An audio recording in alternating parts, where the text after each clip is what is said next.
Hey everyone, and welcome to Pixels, a podcast for the discerning gamer.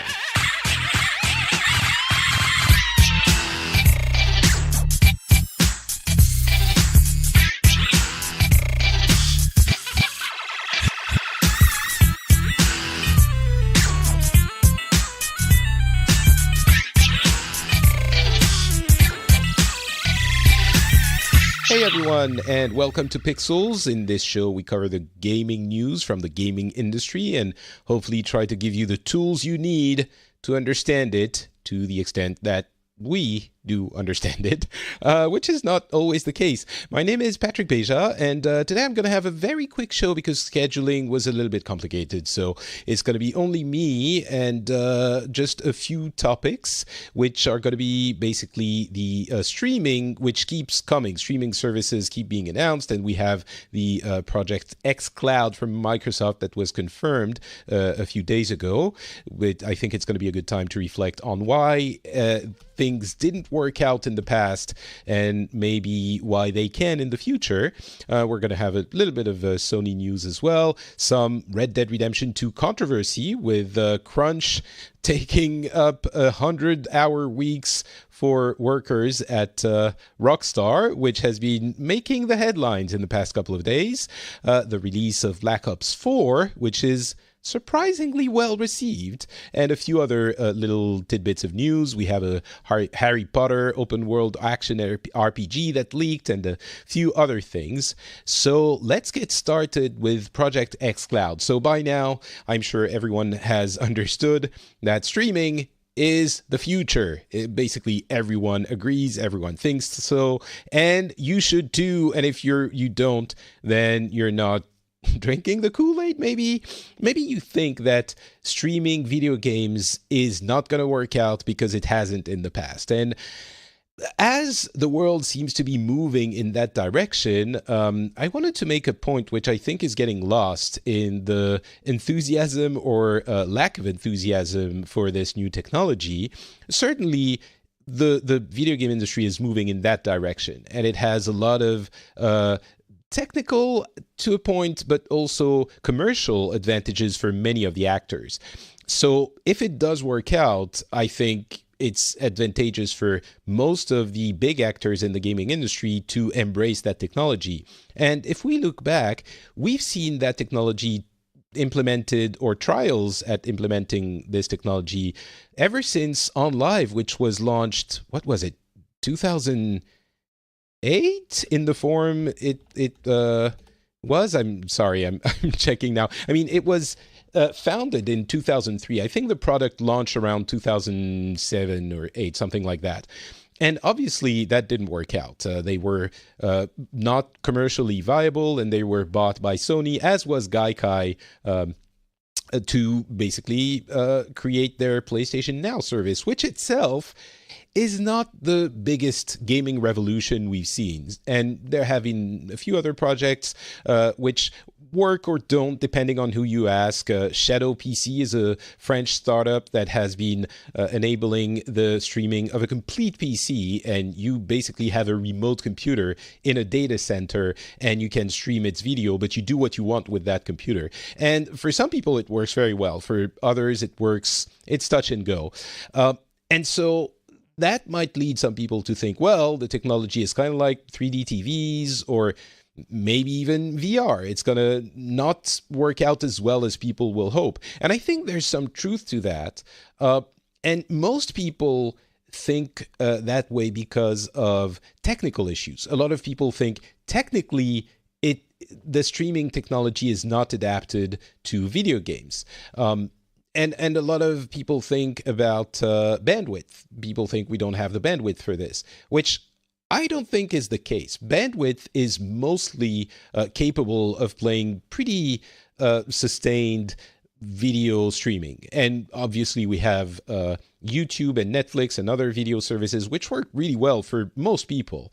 Of course, in those cases, you have the advantage of having the ability to buffer. So you buffer maybe 30 seconds or a minute of that video. And if the reliability, the bandwidth of your connection fluctuates, then you only get, the video doesn't stop because it can play up to a minute or maybe even more before you can feel that impact. And by the time your bandwidth has come back to where it needs to be, then it buffers more. So sure, in the case of video, you need to have a constant, reliable bandwidth width. And that is true. But I really think that in most cases, there are ways of, well, first of all, the infrastructure is getting to the point where video is not so much of an issue, period. And in some cases, I think there is a possibility of having, for example, I'm not an engineer, but let's imagine you have a baseline, let's say 480 quality that requires a lot less bandwidth, and the additional image encoding comes on top of that if you have the appropriate connection. Of course, it doesn't mean that you're going to be able to play the game if you only have bandwidth for the lower resolution, but it does mean that if your bandwidth fluctuates, then you don't get the game that stops entirely. You just default back to the lower resolution, and you can still play for a little bit, and it's annoying, but it comes back to the higher resolution as soon as your connection is capable of doing that again. So on that side of the technical things, I think there are ways to work around it to make it, of course, not as good as a computer or a console in your home, but workable. The real issue is latency, as we've spoken about many times, and latency is more difficult to fix. We've heard rumors from Project Scarlet, which is the next console and service from Microsoft, which is not just the Project xCloud, which, by the way, is essentially Xbox One's only. So it's probably a trial run, and maybe the infrastructure in the data centers can be reconfigured to provide higher quality services for their next consoles when the time comes. We'll see if that actually happens. But the point is, with the Project Scarlet, which is the next console from Microsoft, we've heard rumors of ways of alleviating the issues of latency. Because, of course, even if you do have the bandwidth, if you have a high latency, let's say 300 milliseconds to send a command to the data center and get it back and get the video back, then you're going to feel that in your gameplay experience. When you press up or press a button on your controller, then, it takes a third of a second to manifest that command on screen. That's not a good user experience. People who have been trying the Google Stream, Project Stream service are saying that they don't feel that. So I think in some cases, the infrastructure alone is enough to alleviate that issue. In some cases, you're going to need the new technology, whatever it is that Microsoft is developing, some kind of predictive algorithm, machine learning, AI, throw in whatever buzzword you want to describe this, that will somehow magically fix it. Maybe that will happen. But latency is also something that is solved technically. My point is that this is not the main issue, the main reason why those previous services have not worked out. Some people already had the good infrastructure and technical capabilities to use those services, but even they didn't use them. And the problem was the commercial offering. Technically, it's one thing. Commercially, if you don't have the games that you want on those services, then obviously you're not going to subscribe. Whether they are Netflix type, all you can eat, subscription services, or even if you buy, let's say you pay $20 to play a game for a week or something like that. I don't know, how much it would be. Let's not get hung up on the amounts. But if there are no games you want, then it's not interesting. But if you have games that you do want, then all of a sudden this kind of technology becomes really interesting. And now that we're seeing, I mean, even with Sony's PlayStation Now, the offering isn't super compelling. Even if the technology works, which it doesn't perfectly, Sony doesn't have the networking or data center capabilities that Google or Microsoft has. I'm guessing they're beefing up that offering or that capability for the next console, which I'm sure is going to be just like the Xbox One or the Xbox Two, and is going to have a streaming service included. It seems pretty clear at this point. Then the games that you want to play are accessible just at the push of a key on your keyboard in your browser or on your console. It does become interesting. The PlayStation Now isn't perfect in that regard, but the next generation will certainly be pushed by the actors that have an interest in this. Microsoft, of course, is one. Google is seemingly bringing in a sizable competition in that department.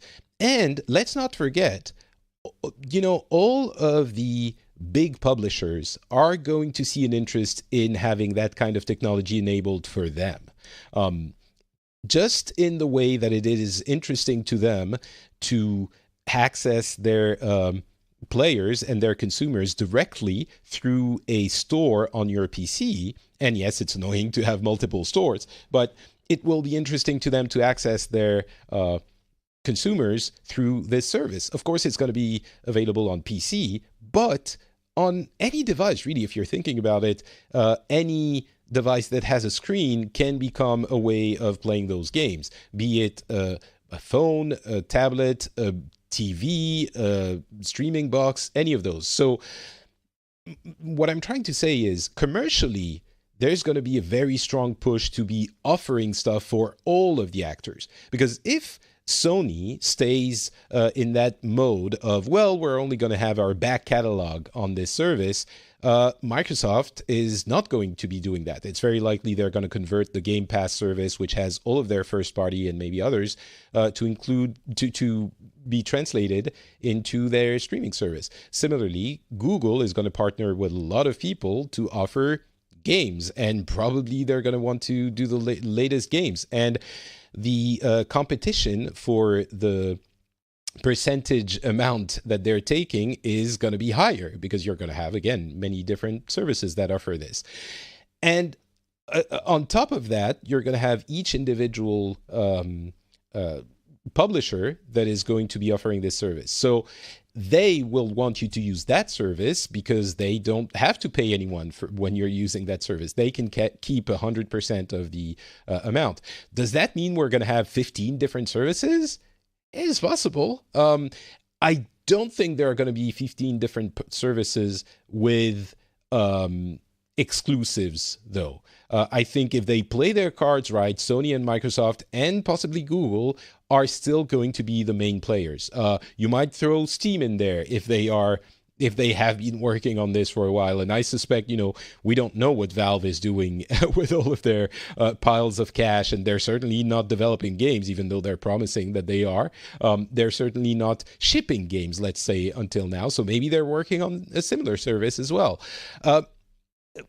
The end result of all of this is that where we didn't have commercially interesting services before because no one wanted to license their games on live, now we are going to. And of course, 10 years have passed and technically the technology is much more mature. So bottom line, I do think these services are going to represent a growing portion of the gaming market. And just like we were reluctant to having games just tied to a service specifically and buying them digitally in the beginning, initially there will be people who will think, well, we don't really want to use this. We'd rather have a console at home. And that is probably going to be the case for a long time, maybe forever, for core gamers like me and probably you. In the similar way, I think we're going to see some advantages to having the streaming service enabled as the infrastructure improves as well. 5G is designed for low latency, for example, so that might be an option as well. And fiber is very low latency, and it's being more and more accessible in more and more places. And the idea that you can just try a game out just by pressing a key, you don't need to download, install, wait a few hours, is appealing. And the fact that you can play on any device, of course, not every game is going to be adapted to a tiny screen of a phone, but that is also going to be, as they say, bringing different kinds of games to different people. So all of this is kind of common knowledge. I think the main takeaway is that commercial aspect. The services will be interesting because they're of the higher competition and feasibility of this technology. So we'll see how it works out, but it seems incredibly unlikely that this is just a whiffing attempt at a how do you call it when you throw the baseball, like you bat it all the way out of a home run? There you go. That's the metaphor I was looking for. Maybe it's not going to be a super home run. Maybe it's going to be, but it's not going to be a strikeout. That's the other one. I don't think so. It's going to exist, and it's going to be interesting for different kinds of people. Talking about future consoles, Sony has confirmed that they are working on another PlayStation console. They declined to say it's going to be called PlayStation 5, although I would be very surprised if it wasn't. And I think it's going to be, as I said, just like Project Scarlet from Microsoft. I think it's going to be both streaming and home console at the same time. And we'll see exactly how it works out, but PlayStation now has to be beefed up in order to be a viable player in the next generation, I think. We're probably going to hear more about them at this year's E3 by the way things are going.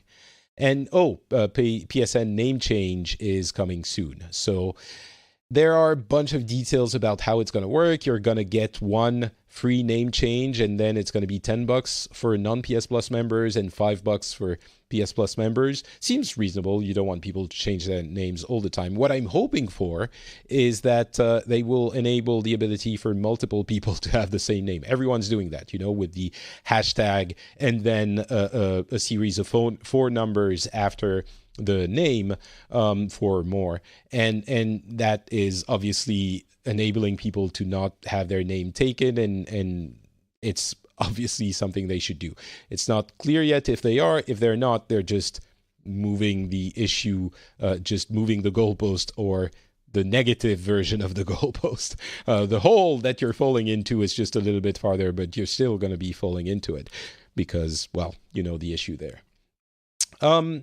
The other thing I wanted to talk about is the Red Dead Redemption 2 issue. And I mean, we've seen more gameplay trailers, and I've been pretty vocal about the fact that really we don't really quite see anything that would get anyone to not like the game, to not want to purchase the game. They've been in like neutral communication mode. They only sell you promises. They don't quite sell you on very exact features. So we don't know if they're going to be implemented the way they promise you, but they sell you a dream. And the reason for this, I think, from a communications standpoint, is that everyone is convinced they want the game. So I can't remember if I talked about this last episode. I apologize if I did, but the only result they can achieve if they show you too much or very specific things is, well, there are two results. Either people still want to buy the game, so it's a net neutral result, or people decide, well, you know what, that's not really my thing, so in the end, I'm not going to get it when the game is released. And that's a net positive, a net negative in the end. I don't think they can, at this point, there's so much hype for the game that I don't think they can convince more people to get the game that they weren't already convinced. So I think that's why we've seen this muted / aspirational communication. Even with the preview events, they've gotten people to play 4 or 5 hours of a very compelling experience. There's this as we were talking about, this fantasy of a really living, breathing world, however um, cliche that image is. But we don't know what happens after 10, 15 hours. So obviously I'm going to be getting the game. I'm very excited for it. But yeah, I think that's why they've been communicating in that way. And the reason I'm bringing that up is that it was a perfect run for them up to the point that the it was Doug Hauser, Dan Hauser, sorry, who is one of the co-founders of the studio, went and did an article with who was it? New Yorker, I think, and he said something about the team working 100-hour weeks several times in 2018 to finish the game. And it's really interesting because the results, the feedback, or the blowback, I should say, on that quote has been incredibly negative in a way that I don't think would have happened 10 years ago. The gaming industry, the gaming press, and the gaming public are, because of all of those stories that we've heard over the years, unbelievably resistant to the idea of crunch. Of course, it still happens. You know, you're finishing a game and your employees work maybe not 100-hour weeks, but 60-hour weeks, 70-hour weeks, and that was regarded as a good thing, kind of like a necessary evil for a long time. At this point, it's not regarded as a necessary evil; it's regarded as an evil. And the blowback on Hauser's quote was really interesting. Well, I think deserved, but also really interesting because it was the one faux pas for Red Dead Redemption 2's communication. I'm sure that he is incredibly well media trained and that he's not supposed to make mistakes like this. And when the article came out, a bunch of people in the PR department put their head in their hands and were thinking, okay, this is the thing. There's always a thing that happens before the project finishes, and that's the thing, and we have to deal with it now. So he put out a statement about this quote, saying that he was specifically discussing the writing team, which is the senior writing team of 4 people, and that, of course, they don't expect anyone in their company to work that much, and any additional work time that they put in is something that they do voluntarily because of passion and all of the things we usually hear. I'm not. Oh, it was the New York Magazine that he gave an interview to. And I'm inclined to believe him. I'm inclined to believe that he was specifically talking about the writing team because that was the topic they were discussing in the interview, and that he didn't mean the entire company is putting in 100-hour weeks, and that the employees are not supposed to, are not forced to work that much. But, I mean, if you're putting in 100-hour weeks, first of all, the voluntary aspect of this is incredibly difficult to define. Peer pressure in a company is really strong, and if all of your coworkers are staying until 8 p.m. to work on that game, and you're the person leaving at 6, it doesn't look good. You are pressured to stay longer. And I think it's fair to say that in any project, you do have moments when you have to work more and you have to put in those long hours and super difficult weeks. But I also think that in many cases, the people who do that reap more of the benefits of their work than video games employees, video games industry workers do. They most companies won't give you, you don't have like stock options, or you're not going to get a portion of the profits of the game. Or if it's a portion, you're going to get $5,000 that year, which is great. But I mean, it's not proportional to the amount of money Rockstar is going to be making on that game, or that they made on Grand Theft Auto. Yes, it's proportional, but it's tiny. I guess the point I'm making is this is not something that should really be encouraged, even if it's voluntary, because it's just unhealthy and it's not sustainable. And all of these arguments we have heard for many, many months, and sometimes years now. And I think we're coming to a moment of not quite reckoning, because I don't think it's sudden, but a coming of age of the industry where people are actually caring. The press is pointing those issues out as issues. The gaming public is aware that they are issues, in a way that we weren't 10 or 15 years ago, even though we did have stories like, the Wives of EA and even the Wives of Rockstar, which had its own moment.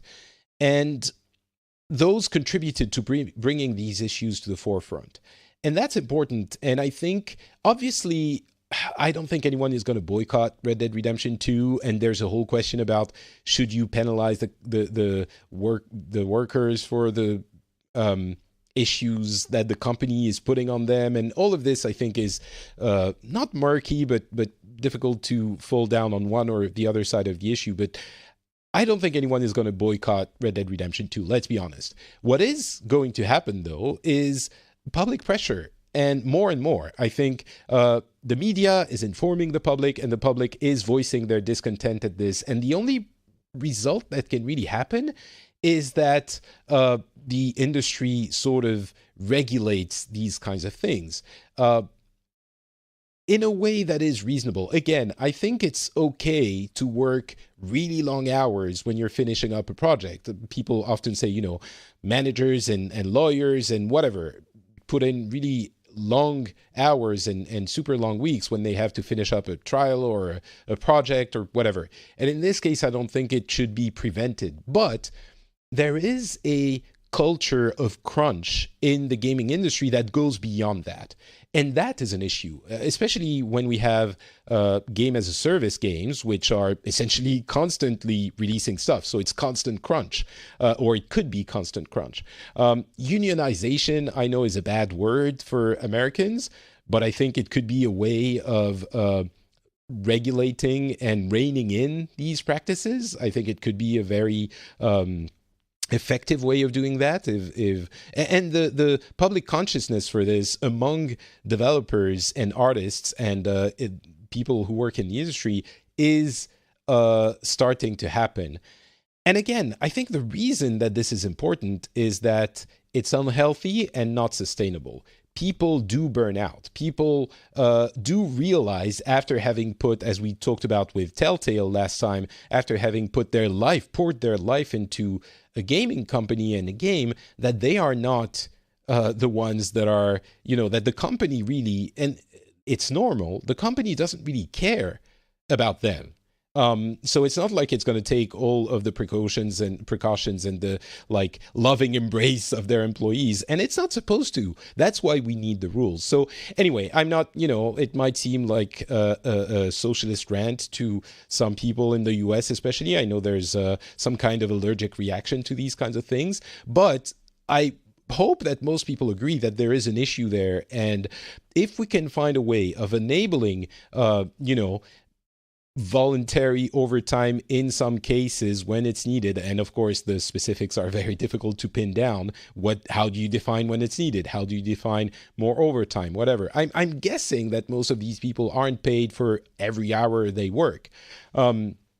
So even if it is 70-hour weeks, maybe 3 weeks is okay, and 6 months is not. And the acceptable thing is somewhere in the middle, maybe closer to the 3 weeks thing. Overall, the culture of crunch, I don't think, is a good one.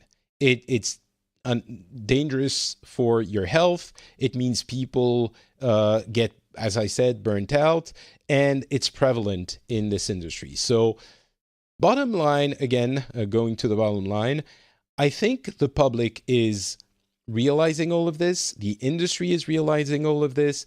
And I don't know if it needs to be self-regulation or unionization or government regulation. I have no idea.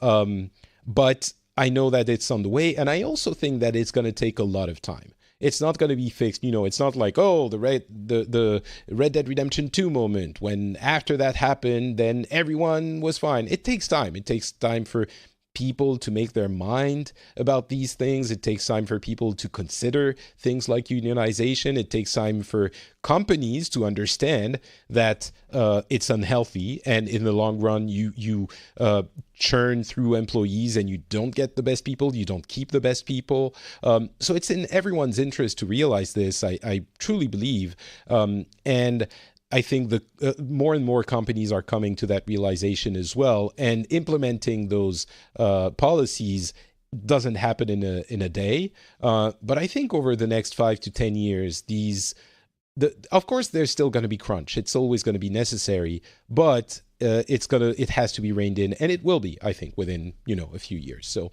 we'll see if my prediction comes true. So a few more bits of news. Of course, Call of Duty Black Ops IV just came out, and it's been really well reviewed. Of course, it's 3 very solid experiences, so it's very weird to have the classic multiplayer and the zombies mode and the Blackout. And it makes for a strange offering because you can't really specialize in all 3. It feels like you choose your mode, and that's the mode you like, and that's the one you play mostly. But it's still a compelling offering if you enjoy the 3 of them, and especially the Blackout mode, the Battle Royale mode, has been very positively reviewed. So I think most people looked at this and back at E3 and were thinking, all right, yes, sure, we'll see what happens. But they've managed to create an experience which is what most people seem to want out of PUBG, as we've said many times over the last few months, and make it polished enough that it's appealing. And there's also a gameplay type that people enjoy. It's more time to kill is much smaller, in the sense that you jump in, you find a weapon immediately, and you start playing really the game, which is shooting people. The really interesting question, which we did think about a few months ago, I think, is how do they perpetuate this mode? Do they just sell another Call of Duty next year? Or do they break out Blackout into another mode and make it, free to play or something? It's possible. I think it's their thing, though, selling you the new game every year, and it's worked out pretty well. Even though there have been declining sales, or at least physical sales. They've put out an interesting press release, Activision that is, which states that they have a new record for online sales and downloading, so digital sales. And that is a really interesting way of spinning the positive press release for that specific aspect of the sales that is positive, because the physical sales are down. But I can really believe that people are buying stuff digitally now. And that record, they mentioned it's like the best-selling PlayStation Store game on day one, or something to that effect. So I'm sure it's selling quite well. It remains to be seen if it's selling better than the previous one. It wouldn't surprise me that it doesn't. But I'm sure they're still making money. And of course, the game on PC is available 3D Battle.net client, which means they don't have to pay the 30% to Valve to sell it on Steam, which means more money for them. Back to the point I was making, though. What do they do with their Battle Royale mode? Initially, I thought they would need to spin it out into a free-to-play game somehow. But I'm actually not sure anymore. I think their thing is selling you a box every year, and they sell you additional maps and stuff throughout the year, and that's what they do, and it works for them, and they are being successful with this game. And people who want to check out the Blackout mode are going to think at some point in a couple of months, people who haven't already bought it, well, I also get the other mode, so what the hell, I'll just buy it with this 30% off deal that I'm seeing now. And it's, a bunch of money that Activision puts in their pocket immediately without having to sell you additional stuff. And if they do sell you additional stuff, better for them. So it's still a good deal, and it's the way they've always done it. And the immortal and undying words of Tony Stark, that's how Grandpa Call of Duty did it. That's how Daddy Call of Duty did it, and it's worked out pretty well so far. So I think that's possibly how they're going to do it. But regardless, Blackout is a good mode. I might even, I haven't bought a Call of Duty for a long time, and I'm hearing so many good things from professionals and people in my Slack channel, in the Rendezvous Tech and Rendezvous Jeu channels are really happy about it. So I think they managed to do something we didn't think they could. It's a success. And Activision, that's, you can poo-poo the AAA machine and the industrial nature of a yearly release schedule, but it also means that you're going to get a polished, reliable baseline experience, and that's what we're seeing here. Okay, so Harry Potter open world action RPG, there's a leak that essentially showed a bunch of video from that game that we had no idea existed. Well, I guess we had some idea because there were some job offers that could lead you to think that maybe that's what, who is it that's doing it? Can't remember. It's Avalanche Software, not Avalanche Studios. But it seems like a cool take on the Harry Potter universe. You're playing as a wizard who comes in fourth year, and you experience Hogwarts, and in a way that is separated from the canon of the books, meaning you don't meet Harry or Hermione or Ron or any of those, hopefully, but it still permeates the entire universe. And I would love to play a game like this. What I'm hoping is that it's not just, using your wand as a gun. I don't want to be throwing magic bolts to kill every enemy. I hope they find more interesting and fun ways of using the concept of magic in the world to create a fun experience. So probably it will be announced at E3 this year, we're guessing, if they're doing some consumer testing, which is where the footage leaked from. So yeah, I'm very curious about that, what that would be, if it can be something that is akin to, basically, if the relationship to the world of Harry Potter is akin to that of the Lord of the Rings in the Shadow of Mordor and Shadow of War games, I would be very interested, because that was the right way of approaching it in that world, but not hammering you over the head with all of the characters that that make cameos every half second. Star Citizen is alive, and Squadron 42, their single-player game, there are a number of different projects in that gargantuan endeavor. They are at almost $200 million of funding, and we keep wondering where all that money goes.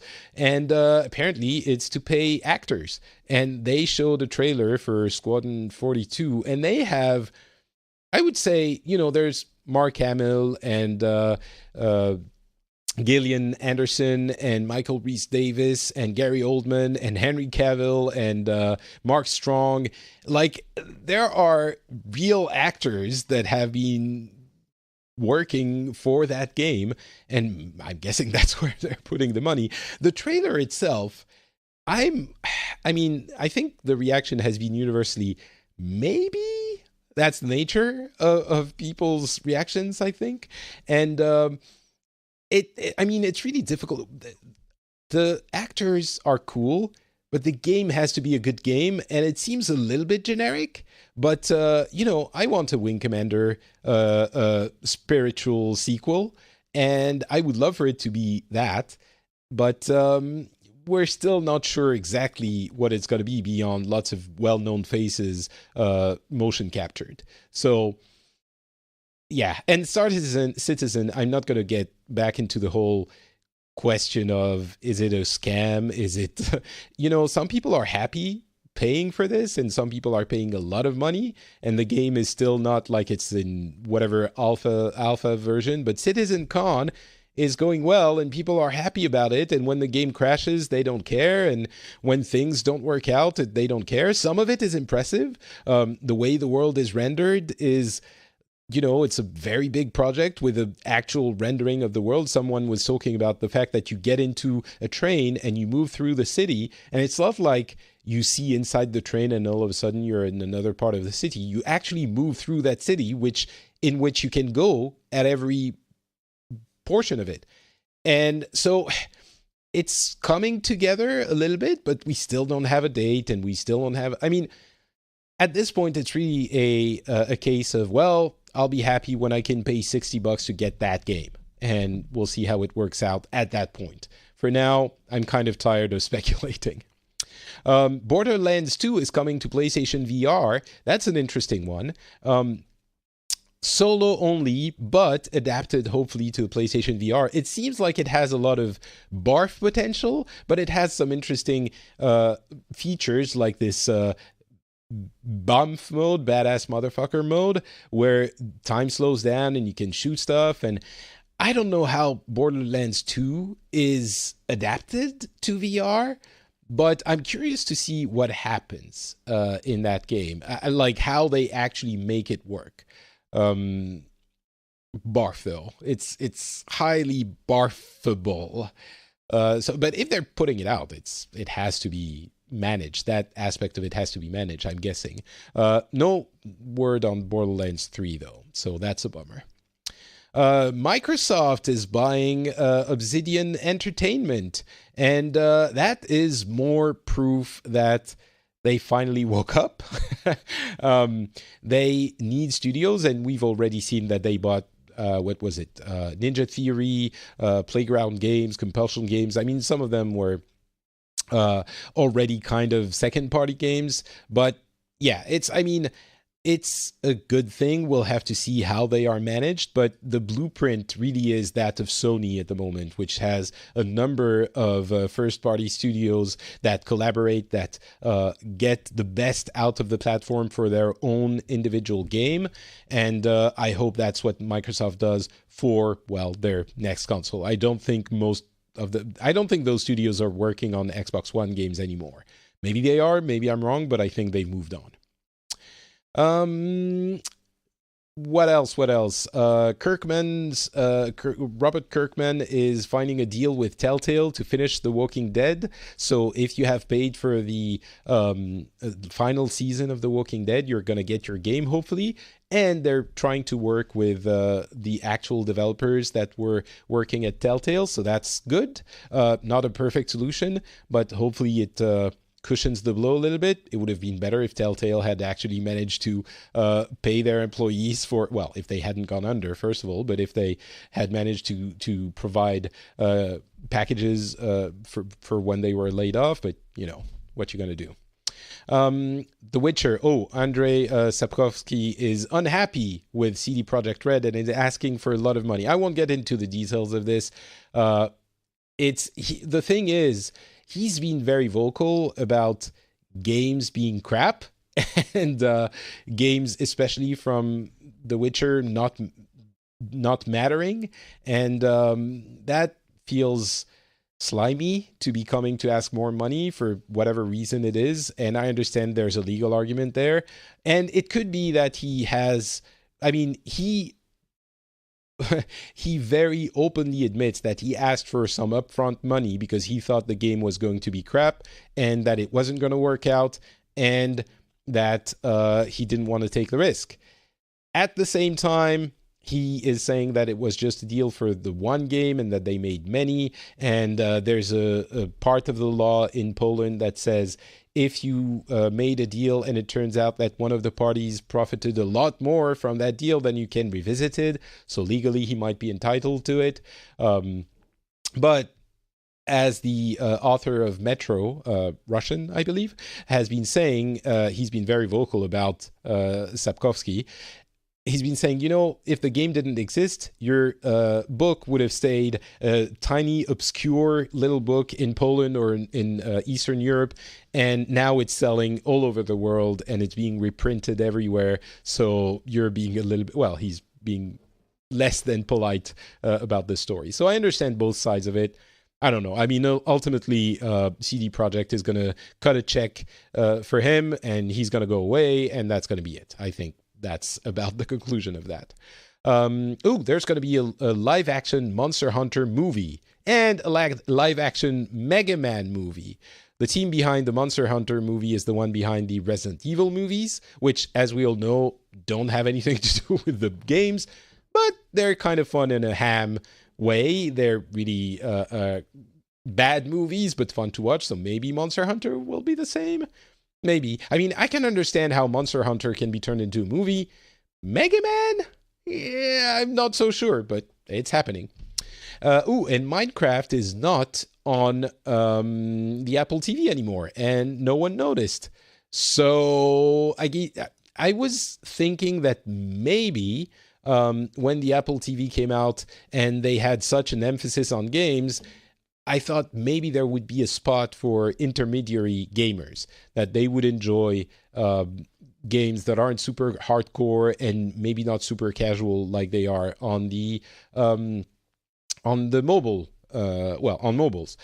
And it seems that, at least for Minecraft, there were so few people playing it that it wasn't even worth it to maintain the app on the Apple TV when it's so close to the iOS version. So I'm guessing not many people play on Apple TV. And that promise of intermediary gamers is not becoming real. And I guess that's going to be it. Hey, talking about mobile, Stardew Valley is coming to mobile on iOS at the end of the month. So if you enjoy that, you can play that. And Thumper, pretty good game. It's coming on Android towards the end of the year, and I'm guessing on iOS after that. It's a rhythm game, and it's pretty fun. Some people absolutely adore it. I thought it was a decent thing, but I can absolutely see how it would be an enjoyable experience on mobile. So I think this is probably going to be a good adaptation of a big console or PC games to mobile. That seems like it would translate very well.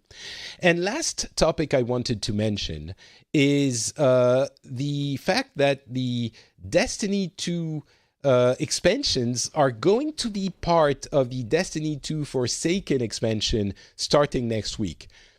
Which is great news, because then it means you only need the Forsaken box in order to have the previous expansions. But it's been like a month and a half since the game came out. And they basically forced everyone who hadn't bought those expansions to buy them in order to play Forsaken for a month and a half, meaning they kind of milked the people who were already customers, because, of course, as I've said many times, these expansions, these previous tiny expansions that came out last year, you wouldn't really play through them on your way to Forsaken. You could, but more likely you would just use your level up thing and go straight to Forsaken, especially because those expansions were crap and Forsaken is really good. And I'm not the kind of person who gets angry at corporations for the sake of it. I think usually what they do is, it's fair game most of the time, not all of the time, but I think if you're willing to pay for it, then go ahead. And if you're not, then don't. And that is usually the choice that you have. But in this case, it really bothers me because it means just for a month and a half, when people really wanted to play your thing, you milk them for another $25 or whatever it was, and then a month and a half afterwards you drop it. That is really slimy.